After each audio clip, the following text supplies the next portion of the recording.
Hi there.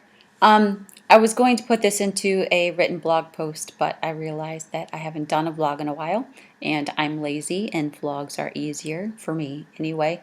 And you all love seeing my smiling face, so vlog it is. Um, okay, so the results of the elimination diet were not what I was really hoping for. Um, Not that I wanted to give up an entire food group, but giving up an entire food group would have been easier, I guess. Um, Basically, I'm just never happy. So what I found is that there wasn't any one glaring thing that is a trigger food for me. I felt a little bit crappier on some stuff and kind of okay on other things, and but it wasn't like wait. Sorry. Uh, yeah, there wasn't anything glaringly obvious that I needed to eliminate from my diet. So, um,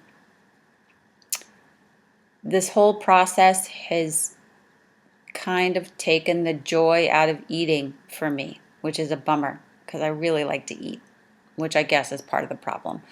Um, I don't mind being conscious about my food choices, but this is like consciousness on a hyper elevated level, and it's daunting. So I found that smaller meals definitely work for me. Now I kind of have to start playing with, well, if I have some lactose in the morning, then maybe I need to be careful about how much fructose I have in the afternoon and all that kind of stuff. So I have to really think a lot about what I'm eating, which is no fun. Um, uh, Totally lost my train of thought. Oh, anyway. So I found that I don't need to have 2 cups of coffee in a day. I function just as well on 1 cup of coffee, which is going to save me some money, I guess. Um, I did have some problems when I had a nectarine, of all things, so I might have to watch myself when it comes to stone fruit. I also had a problem when I had a peach, so that's just odd. Um, I had some problems when I had black beans. You're welcome. Um, so now it's just going to be a big old trial and error until I can figure things out. Thankfully, I didn't have an overwhelming response when I had garlic or onion.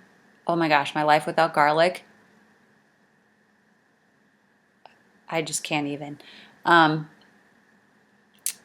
I have chosen to kind of go gluten-free, but not like I have to be really, it's not a requirement. It's just a choice that I'm making. And that's kind of the whole thing about all of this, is that nothing was going to be a requirement. It was all just going to be knowledge, pursuit of knowledge. Um, None of my symptoms are so overwhelming that I'm in pain or I can't eat. I can't eat it without like being sick. So I've just noticed that when I eat certain things, I feel a little better, and when I eat other certain things, I feel a little bit worse. None of it overwhelming. None of it. Um, can't think of a synonym for overwhelming. So we'll leave it at that. So the results of the elimination diet were I need to look more into stuff. I need to be conscious all throughout the day of what I have eaten and not just say eliminate one group or another, which is again kind of a bummer. I don't want to think so much about my food. I just don't want to. And now I have to. So that's it. That's the results of the elimination. Not quite what I wanted. But it is what it is, and I'm actually kind of proud of myself for sticking with it. Now, was I perfect? No, because I'm not perfect. Was I 100% elimination the entire time? No, because I was over it. But I definitely feel a crap ton better, no pun intended, than I did several weeks ago when I decided to take all of this on. So I do feel better. I have learned some stuff, smaller meals. I don't need as much coffee. I need to balance my foods throughout the day. But I just kind of didn't find out what I was hoping, which was one thing. Like, it just would have been easier if I found out I can never have garlic again. Easier in the sense that it was just one thing. Now I got to think about the whole day. Like I said, I'm never happy. And that's a wrap. Bye.